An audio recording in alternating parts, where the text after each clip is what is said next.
السلام عليكم ورحمة الله وبركاته. كلنتي وناكسن إسوسو نقد وناكسن دمان أصحابته أنت أن كوميدوني أنت يقول صاحبته waxaan idin leeyahay aad u mahadsantihiin maanta waxaan wadnaa cudur hadii jeer dhibaatadiisa saameyntiisa waxyeeladiisa bulshada qaybaheeda kala duwan hadii jeer ee ka cawdaan waa cudurka loo yaqaano kaadi macaanka ama sokorowga Soomaalida sida u taqaan siyaabaha uu qofku ugu dhaco qaybaha uu u kala baxo dabcan waxyaabaha sababi kara inuu cudurkan qofku u nugul haadana waa dul istaagi doonaa.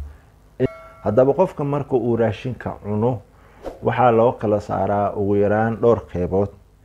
qayb ah fat ama dufan, qayb ah proteins oo unugyada iyo xubnaha jirka bani'aadanka iyo murqaha ay u baahan yihiin si toos ah hadii jeer ay ugu faa'iideystaan, qayb ah carbohydrate ama sokor oo ah qaybta ugu ballaaran ugu horeysa isticmaalka jirka inuu ka dhigto shidaal ama tamar si uu u isticmaalo unugyada iyo dhiigga iyo organiska dhammaan qaybaha kala duwan.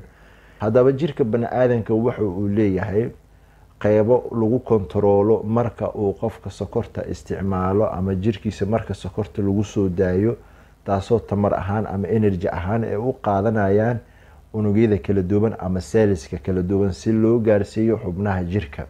tamartaas dabcan marka ay ku badato sokorta marka ay ku badato habwareegga dhiigga waxaa jira dhacaan ama nidaam lagu kontaroolo hadii jeer la yareeyo waxyeeladeeda inaysan levelka ee leedahay sokorta jirka aysan kormarin, inaysan noqonin mid waxyeeleyn karta organiskii ama xubnihii kale ama unugyadii.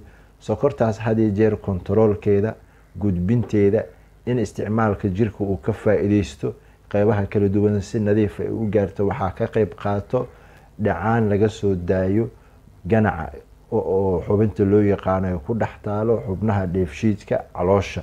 ganacaas si toos ah wuxuu u maamulaa in hadii jeer uu soo daayo dhacaan insulin loo yaqaano gaar ahaan waxaa laga soo deynaa insulinka qaybaha dambe ee loo yaqaano ganaca Langerhans qaybta loo yaqaano oo ay ku mideysan yihiin unugyo gaar ahaan loo yaqaano ayagana islet cells. kuwaas ayaa hadii jeer waxay ka qayb qaataan inay soo daayaan dhacaankan kontaroolaya sokorta habkeeda iyo levelkeeda jirka bani'aadankana inaysan ku badan hadii jeer ka dhigay. haddii dhacaankaas uu dabcan uu ku guuleysto inaysan sokorta aysan ku badan jirka in levelkii loogu talagala ama normal ay tahay waxaa jira hab kale oo la soo deynayo ayagana hadii jeer isku dayayo in sokorta ay ku badato jirka, in sokorta ay noqoto jirka mid aad u badan unugyadana dabcan ay si fiican aysan ugu faa'iideysan marka ay badatana qayb ka mid ah oo lagu kaydiyo xubinta beerka. processkaas madawalba badin karo sokorta ayagana waxaa loo yaqaanaa hormoonka loo yaqaano glycogen dabcan isla waxaa laga maamulaa laga soo daayaa pancreatic cellska gaar ahaan qayb ayagana oo u gaar ayaa jirto oo hadii jeer soo deysa hormoonkaas inuu sokorta badiyana isku daydo in dabcan ay noqoto jirka sokorta ku jirta ay noqoto mid aad u badan. haddaba labada hab waxay isla wada yihiin laba hab oo jirka bani'aadanka marna sokorta badin karo marna yareyn kara. haddaba cudurka sokorta waxaa loo kala qaadaa laba qaybood.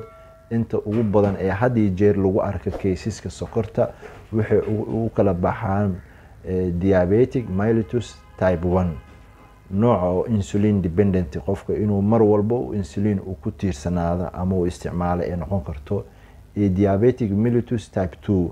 type 2 ga hadii jeer waa nooca ugu ballaaran waxaa lagu sheegaa 90% caseska la baaro la diagnose gareeyo la cadeeyo inay qabaan hadii jeer type 2 waa insulin resistance ayadana nooca loo yaqaano.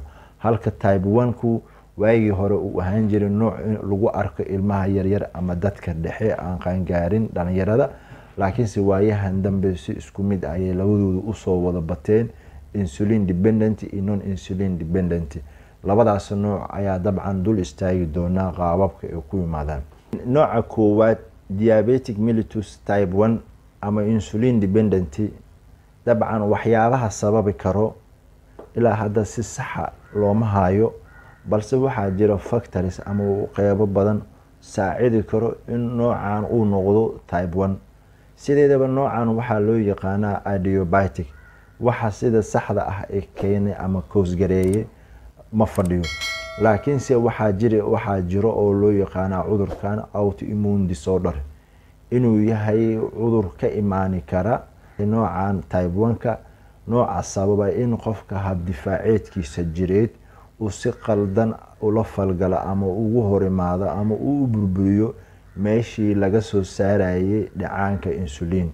xubintii laga soo saarayay dhacaanka insulin ayaa waxaa ka hor imaanaya ama la falgalaya ama burburinaya unugyadii iyo shaqayntii iyo dhacaankii soo saaristeeda habdifaaceedka jirka uu leeyahay. in dhacaamadii iyo xubnihii pancreatic ganaca ay si toos u shaqeynin, aysan soo deeni karin insulinkii, inaysan dhicin marka dambana ay noqoto in insulin laga waayo pancreatic cellska, gaar ahaan Langerhans-ka islet cellska loo yaqaano.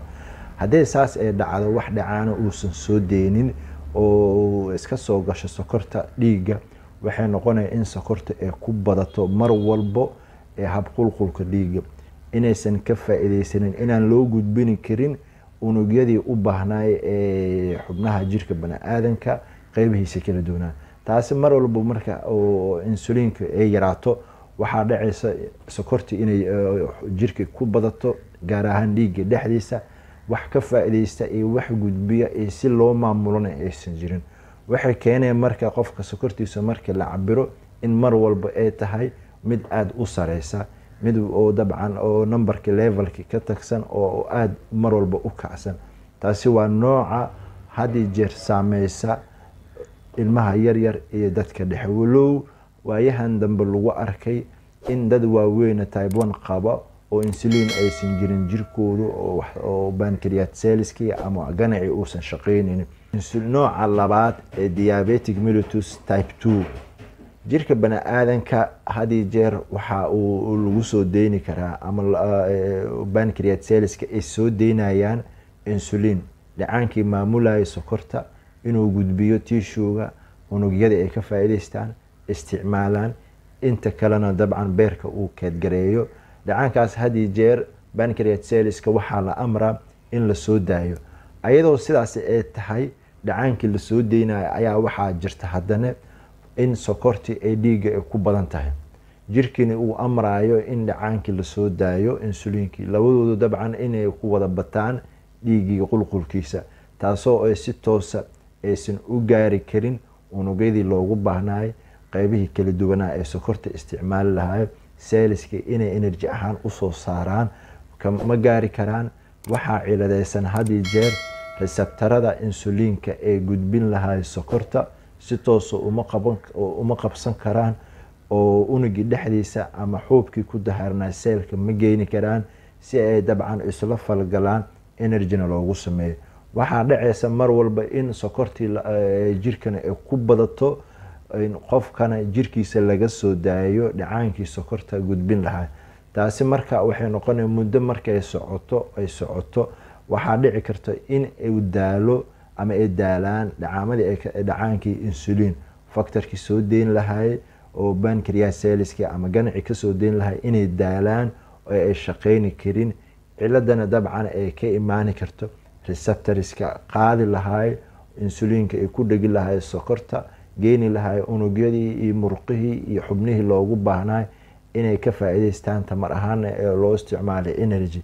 waxay noqonaya marka in qofka sokortiisana ay sareyso, dhacaankiina uu jirku ku jiro. marka dambe waxay isku bedelaysaa in dhacaankii uu yaraado, insulinkii laga waayay inuu soo daayo ganacii. waxay noqonaya marka wax loo yaqaano insulin resistance, in unugyadii aysan la falgalin insulinka, aysan isku dheelitirmin ayada iyo sokorta. insulinkina la soo daayo, sokortina la soo daayo, sokortina ay jirka ku badato. waxaa jira marka kala duwanaansho badan qofka in ay imaani karto in sokor badan jirkiisana ay ku jirto, isticmaal badanna uu jiro, insulin badanna oo jirkiisa uu hadii jeer soo deynayo. noocaas waxaa loo yaqaanaa insulin resistance. jirka ayaa dabcan wuxuu qabatime ama ka hor imaaday inay la falgalaan insulinkii, inay macnaha insulinkii howsheeda ay qabsato ayaa had iyo jeer ay diidan yihiin unugyadii kala duwanaa. taasina waxay keenaysaa ganacii uu daalo, marka dambena ee shaqooyinkii ganaca uu qabanayo insuliinka uu soo daynayo laga waayo. factorkaas marka waxay noqonaya marka uu qofku muddo uu la noolaado in insuliinkii la waayo, sokor badan ay jirkiisa ku jirto. haddaba anigoo ah Dr. Maxamed Liibaan Maxamed, cudurka sokorta labada nooc oo u kala baxo, qaabka uu u yimaado, halkan ayaan ku joojinaynaa. waxaan insha Allah idin rajaynaa in next slide aan uga hadli doono calaamadaha lagu garto waxyeelada cudurka uu sameeyo, qaababka loo baari karo, noocyadan aan hadda ka hadalnay. aad iyo aad dhammaantiin waa idin salaama. wasalaamu calaykum waraxmatullaahi wabarakaatu.